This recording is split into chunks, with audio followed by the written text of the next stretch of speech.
Hello friends, good morning. എന്തൊക്കെയുണ്ട് വിശേഷം? ഇന്നാണ് ഓഫ് ഡേ ആയിട്ടുള്ളൊരു ദിവസമായിരുന്നു കേട്ടോ. അതുകൊണ്ട് തന്നെ നന്നായിട്ട് ലേറ്റായിട്ട് എണീറ്റ്. ഇന്ന് പണി മുഴുവൻ ഞങ്ങൾക്ക് കൊടുത്തിട്ടുണ്ട്. പക്ഷെ വെറുതെയാണ് ഞാൻ തന്നെ എടുക്കണം ലാസ്റ്റ്. അപ്പോൾ എൻ്റെ ഈ മുഖത്ത് ഇപ്പോൾ ആട് കണ്ട 2 ദിവസമായിട്ടൊന്ന് അടിച്ചുകൊണ്ടതാണ്. അത് 2 ദിവസം മുന്നേ മന്ത് പോലെ ഉണ്ടായിരുന്നു. ഇപ്പം നല്ല വ്യത്യാസമുണ്ട് കേട്ടോ. അങ്ങനെ പുലിമുരുകൻ സിനിമയും കണ്ടുകൊണ്ടിരുന്നതാണ് ഈ തലയിൽ ഒന്ന് തേച്ചൊരിച്ച് കുളിക്കുന്നൊക്കെ പറഞ്ഞ് എണ്ണയൊക്കെ തേച്ച് തരുന്നുണ്ട്. അതിനിടയ്ക്ക് കരഞ്ഞാട്ടം വിളിച്ചിട്ടുണ്ടായിരുന്നുണ്ട്. കുഞ്ഞിക്കിളി ഇന്നലെ കൊടുത്ത സമ്മാനങ്ങളുടെ നേരെ ഇങ്ങനെ കാണിച്ചു തരുമായിരുന്നു, മുഖത്ത് മാന്തിയതും പിച്ചതൊക്കെ ഇട്ട്. കുളി കഴിഞ്ഞ് ഫ്രഷ് ആയിട്ട് വന്നിട്ട് ഞാൻ പറഞ്ഞില്ലേ വെറുതെ ഏൽപ്പിക്കണേക്കെ ലാസ്റ്റ് ഞാൻ തന്നെ ചെയ്യണം.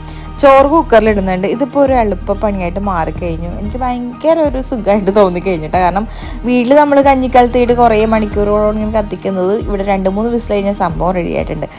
അങ്ങനെ എൻ്റെ അലക്കലും ക്ലീനിങ്ങും ഒക്കെ തകൃതിയായിട്ട് നടക്കുന്നുണ്ട്. ഏട്ടൻ ദേ ഒരു ചന്ദനത്തിലേക്ക് കത്തിച്ച് വെക്കുന്നുണ്ട്. ക്ലീനിങ് എല്ലാം കഴിഞ്ഞിട്ടുണ്ടെങ്കിൽ ആ നല്ലൊരു സ്മെല്ലൊക്കെ ആയിട്ട് റൂമിൽ ഇങ്ങനെ ഒരു പ്രത്യേക ഫീലല്ലേ. പിന്നെ ഇന്നലത്തെ കറികളൊക്കെ തന്നെ ഉണ്ടായിരുന്നു ഉച്ചക്കത്തേക്ക്. ഇതൊക്കെ തന്നെയാണ്. രാവിലെ ഞാൻ ബ്രേക്ക്ഫാസ്റ്റ് കഴിച്ചിട്ടുണ്ടായിരുന്നില്ല, ഏട്ടൻ കഴിച്ചു.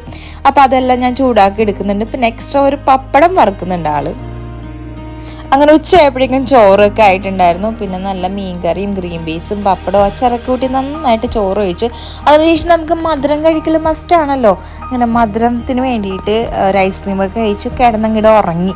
എണീറ്റ് കഴിഞ്ഞപ്പോഴേക്കും ബ്രെഡും ജാമും അതും കഴിച്ചു. ഇനിയിപ്പോൾ ഒന്ന് പുറത്ത് പോകണം. അപ്പോൾ ബാക്കി വിശേഷം നമുക്ക് നെക്സ്റ്റ് കേൾക്കണം. Tata, bye bye, see U.